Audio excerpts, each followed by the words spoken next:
Bonjour à toutes, bonjour à tous, bienvenue sur My Swexu Experience, la première chaîne YouTube qui ne parle que du basket 3-3. Et bien aujourd'hui c'est la journée 4, ça y est, les matchs viennent de se terminer avec un France-Chine en garçon épique. Mais nous allons bien sûr y revenir. Une fin de match incroyable, je ne crois pas avoir vu ça depuis quand même quelques années.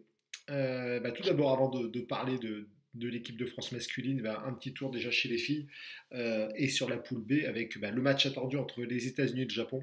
Et finalement, les États-Unis ont fait une démonstration contre le Japon 21-8. Donc les Américaines terminent invaincues, se placent comme les grandes favorites, une des grandes favorites pour le titre. Donc une équipe jeune, certes, mais très expérimentée dans le 3-3. Des joueuses qui font du 3-3 depuis 6-7 ans avec de nombreux titres de championne du monde, U18, U23.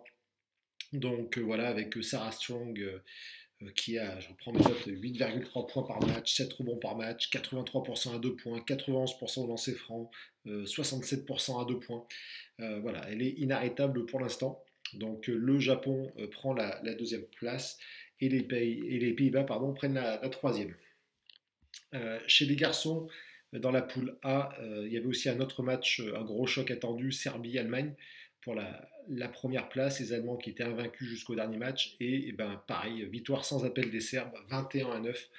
Euh, les Serbes ont défensivement été très costauds contre cette jeune équipe allemande, pareil, très expérimentée, même si elle est jeune, avec pareil des titres européens, des titres de champion du monde, U23, U18 pour ces Allemands. Et donc voilà, les Serbes, via leur expérience, leur expertise, ont donné une leçon tactique euh, aux, euh, aux jeunes Allemands. Et dans la même poule, Madagascar a failli créer l'exploit contre l'Australie. Ils ont le 4 lancers francs à la fin pour gagner le match. Ils ont raté les lancers francs.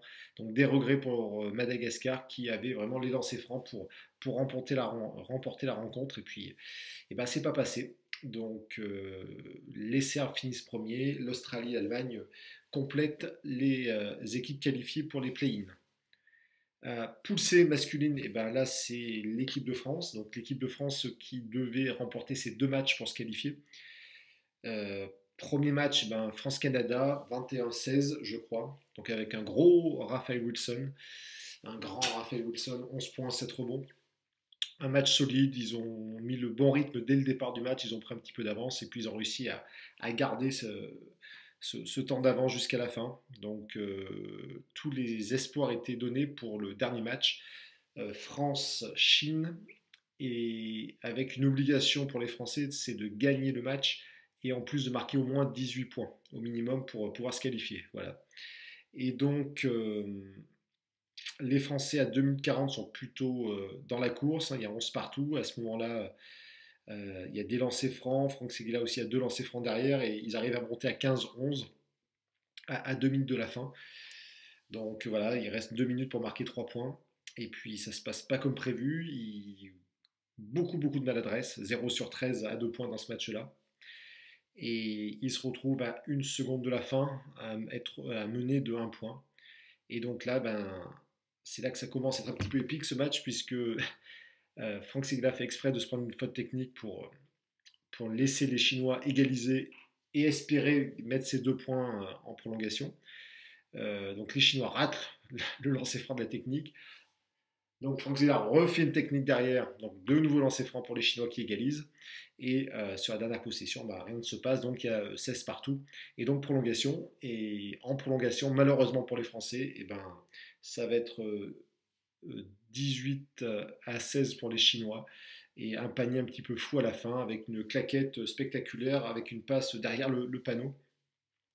Donc voilà, beaucoup de confusion à la fin du match. Les Français devaient gagner de 18 points. Ils ne sont pas arrivés sur le temps réglementaire, donc ils ont fait exprès de se prendre une technique. Et donc derrière,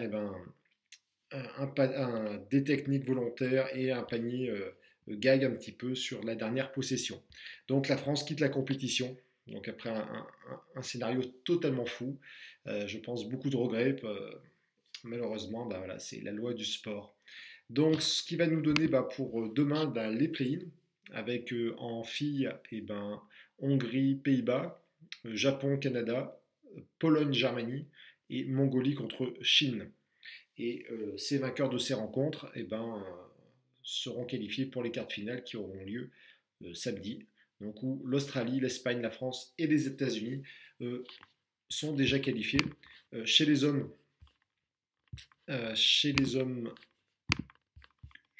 que je ne dise pas de bêtises, Porto Rico, Japon, Lettonie, Autriche, Australie, Espagne et Pays-Bas, Allemagne. Ça va être un gros match de huitième de finale, sachant que le vainqueur tombera contre les États-Unis. Et donc la Serbie, la Suisse, la Chine et les États-Unis sont automatiquement qualifiés pour les quarts.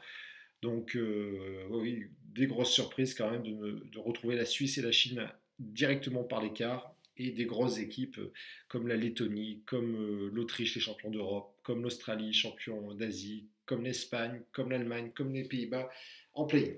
Donc voilà, demain, des gros matchs et surtout des quarts de finale samedi. Voilà, et bien écoutez, je vous dis à demain pour le bilan de la journée 5. Bye.